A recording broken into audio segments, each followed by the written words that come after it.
तो death of a partner का last topic, section 37 of Indian partnership act 1932। पहले थोड़ी सी इसके बारे में थ्योरी पढ़ लेते हैं कि सेक्शन क्या कहता है। कुछ तो कहता है, देखो जब कोई पार्टनर रिटायर होता है या जब किसी पार्टनर की डेथ होती है तो हमें उसको उसका पैसा देना होता है। रिटायरमेंट में तो हम ऐसे करते हैं कि या तो उसको इमीडिएटली पे कर देते हैं या उसके लोन अकाउंट में ट्रांसफर हो जाता है और इंटरेस्ट देते रहते हैं उसके ऊपर जब तक पेमेंट नहीं होती। डेथ के केस में भी पैसे तो देना होता है, हाँ, बस हम उस पार्टनर को पैसा नहीं दे पाते, उसके एग्जीक्यूटर को पैसा देते हैं। पर कई बार क्या होता है कि अकाउंट सेटल नहीं होता। अब जब अकाउंट सेटल नहीं हुआ, आपने ना तो उसके लोन में ट्रांसफर किया ना कुछ किया, आपने कोई सेटलमेंट नहीं किया उसके साथ, एग्जीक्यूटर के साथ, तो ऐसे में एग्जीक्यूटर कहता है यार मुझे पैसा तो चाहिए, पैसा तो लगा हुआ है ना आपके बिजनेस में, आपने सेटलमेंट नहीं किया अब तक, तो पैसा तो लगा हुआ है। तो ऐसे में फिर क्या रिजल्ट निकलेगा, मतलब किस तरीके से आप सेटलमेंट करोगे, क्या वो डिमांड करेगा? ऐसे तो वो कुछ भी डिमांड कर सकता है। कंपनी फर्म ये भी कह सकती है कि हम कुछ नहीं देंगे और एग्जीक्यूटर कह सकता है कि नहीं जी मुझे तो इतने हिसाब से इंटरेस्ट वगैरह चाहिए, तो आपस में डिस्प्यूट्स हो सकते थे। तो कई बार क्या होता है कि किसी आउटगोइंग पार्टनर का जो अमाउंट हमने पे करना है वो अनसेटल्ड रह जाता है। तो अगर वो अनसेटल्ड रह गया तो उसकी रेमेडी है सेक्शन 37। क्या को क्या करना है, एक सॉल्यूशन प्रोवाइड किया गया है। तो section 37 of Indian partnership act 1932 कहता है दैट इफ द फुल और the part amount of outgoing partner, यानी कि या तो पूरा पैसा ही नहीं दिया आपने अब तक या फिर उसकी कोई पार्ट पेमेंट अभी भी देनी रहती है, still remains to be paid, यानी कि अभी भी आपने वो पैसा उसको पे करना है, तो आप उसको क्या करेंगे, he will be entitled to interest और share in profit if there is an agreement. यानी कि आपने कोई एक एग्रीमेंट बनाया था, म्यूचुअली पार्टनर्स के बीच में ये डिसाइड हुआ, पार्टनर्स के बीच में पहले ही एग्रीमेंट में डिसाइड हो चुका था कि अगर कभी भी आउटगोइंग पार्टनर का पैसा अनपेड रह जाएगा, कभी भी किसी आउटगोइंग पार्टनर का पैसा अनपेड रह जाता है तो उसे ही क्या मिलेगा, शेयर इन प्रॉफिट मिलेगा, या तो क्या मिलेगा, शेयर इन प्रॉफिट, या he will be entitled to the interest. मतलब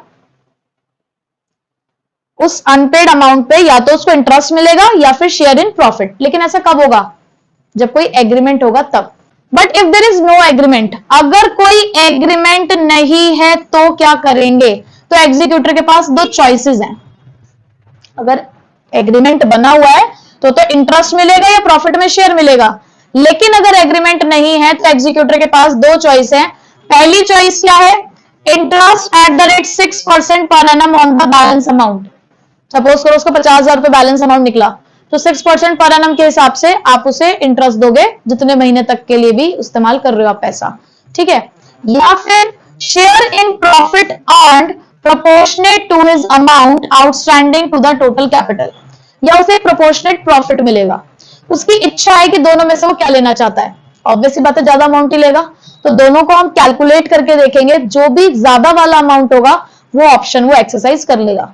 वैसे तो क्वेश्चन में लिखा ही होता है, नहीं भी लिखा होता तो हमें पता है कि एक बंदा ज्यादा पैसा ही लेना पसंद करेगा।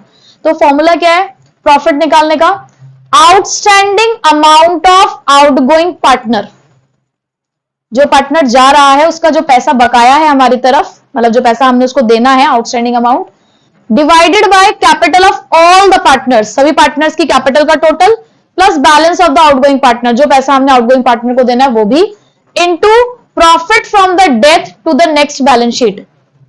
उसकी डेथ से लेकर नेक्स्ट बैलेंस शीट का जो भी प्रॉफिट रहा होगा वो आपने इसको मल्टीप्लाई करना है, ठीक है। तो हम एक क्वेश्चन दे रखा है हमारे पास, एक ही क्वेश्चन है इसका, उसे सॉल्व कर लेते हैं तो थोड़ा सा ज्यादा आपको ये कॉन्सेप्ट क्लियर हो जाएगा। तो हाँ, बट इन शॉर्ट एक बार और सुन लो क्या था। सेक्शन 37 क्या कहता है कि जब भी किसी आउटगोइंग पार्टनर का पैसा अनपेड रह जाता है तो हमारे पास दो चीजें हैं, एग्रीमेंट है या एग्रीमेंट नहीं है। अगर एग्रीमेंट है तो उसे या तो इंटरेस्ट मिलेगा या प्रॉफिट में शेयर मिलेगा, जैसे भी एग्रीमेंट में लिखा होगा। एग्रीमेंट नहीं है तो एग्जीक्यूटर के पास दो ऑप्शन है, या तो वो बैलेंस अमाउंट पे 6% पर एनम के हिसाब से इंटरेस्ट ले ले या प्रोपोर्शनेट प्रॉफिट ले ले। दोनों में से जो लेना चाहता है, जो उसकी इच्छा है वो ले सकता है, दोनों में से कोई भी एक, ठीक है। तो 37 के ऊपर बेस्ड एक क्वेश्चन है हमारे पास, क्वेश्चन भी 37 ही है। Ramesh, Suresh, Dinesh were partner sharing profits in the ratio of 3:2:1। तीन पार्टनर से रमेश, सुरेश और दिनेश शेयर कर रहे थे प्रॉफिट और लॉस 3:2:1 में। दिनेश डाइड ऑन 1 मई, हमारे इस वाले पार्टनर की डेथ हो गई है 1 मई को, ठीक है। On which date the capitals of Ramesh, Suresh and Dinesh after all necessary adjustments stood at, और तीनों की कैपिटल्स भी दे रखी है, एक की कैपिटल 1,20,000, दूसरे की है 80,000 और तीसरे की है 50,000. Ramesh and Suresh decided to carry on the business for 8 months.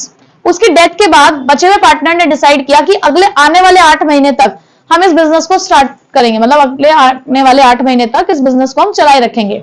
ठीक. Without settling the account of Dinesh, Dinesh को पैसा नहीं देंगे, लेकिन मतलब दिनेश के एग्जीक्यूटर को जो हमने पैसा देना है उस पैसे का इस्तेमाल करते हुए इस बिजनेस को चलाएंगे. During the period of 8 months ended 31st December, तो 8 महीने के इस पीरियड में जो कि 31st December को कंप्लीट हुआ, 40,000 का प्रॉफिट अर्न किया गया. तो state which of the two options available with the Dinesh executor under the section 37. State पूछा, इसका मतलब आपको पहले पूरी थ्योरी लिखनी है क्वेश्चन में, पूरा ये बताना है आपको कि सेक्शन 37 क्या कहता है. ठीक है. फिर उसके बाद उन्होंने बोला also calculate the total amount payable to the Dinesh executor if Ramesh and Suresh clears the dues of Dinesh on 31st December. उसके बाद आपको ये बताना है कि टोटल हमने उसको कितना पैसा देना है. ठीक है. तो निकालते हैं. सबसे पहले ये लिखना होता है, अगर उन्होंने क्योंकि बोल दिया कि स्टेट करो सेक्शन 37, तो फिर तो लिखना पड़ेगा, और अगर नहीं बोलते तो सीधे कैलकुलेट करेंगे. ठीक है. तो अब कैलकुलेशन के अंदर आप सबसे पहले, अब उन्होंने ना ये नहीं बोला कि एग्रीमेंट है या नहीं है, मतलब एग्रीमेंट नहीं है, इसका मतलब जब एग्रीमेंट नहीं है तो हम ये वाले दो ऑप्शन एक्सरसाइज करेंगे, इसमें से देखते हैं कि किसका अमाउंट कितना निकल कर आता है. तो पहला तो हमें कैलकुलेट करके देखना है बैलेंस अमाउंट पे इंटरेस्ट. दिनेश को कितना पैसा देना हमने, 50,000. कितना परसेंट के हिसाब से, 6% के हिसाब से. कब तक हमने उसका पैसा इस्तेमाल किया, 8 महीने तक. तो इंटू 8/2 है, तो ये अमाउंट आ रहा है आपका 2,000. सेकंड ऑप्शन देखते हैं. सेकंड ऑप्शन का हमारे पास एक पूरा फॉर्मूला है शेयर इन प्रॉफिट का. तो शेयर इन प्रॉफिट देखते हैं कितना आएगा. शेयर इन प्रॉफिट के लिए लिखा है देखो, outstanding amount of outgoing partner. तो आउटस्टैंडिंग अमाउंट कितना है, 50,000 divided by capital of all partners. देखो including the balance of outgoing partner. Basically क्या है, तीनों का टोटल करना है आपने. ठीक है. तो तीनों का टोटल अगर आप करेंगे तो 1,20,000 plus 80,000 plus 50,000 into profit from the death to the next balance sheet. वो आपको 40,000 क्वेश्चन में गिवन है कि जब हमने आगे 8 महीने तक बिजनेस चलाया तो 40,000 का प्रॉफिट हमें हुआ. तो यहां आप लिख दोगे 40,000. तो ये हो गया आपका 50,000 और नीचे का टोटल आ रहा है आपका 2.5 लाख. हाँ जी. तो ये कितना आ रहा है आपका, 8,000. ठीक है. बताइए कौन सा ऑप्शन एक्सरसाइज करेगा, वो 2,000 या 8,000? ऑब्वियस सी बात है 8,000. आपसे ये नहीं पूछा सिर्फ उन्होंने कि कितना उसको अमाउंट हमने पे करना, उन्होंने बोला total amount payable.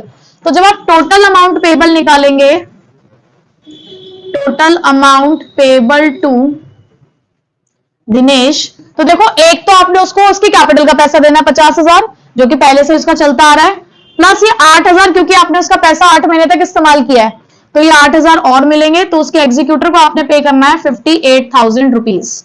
Total amount payable to Dinesh executor. ठीक है. क्लियर. इसी के साथ डेथ खत्म हुई, डेथ ऑफ अ पार्टनर खत्म.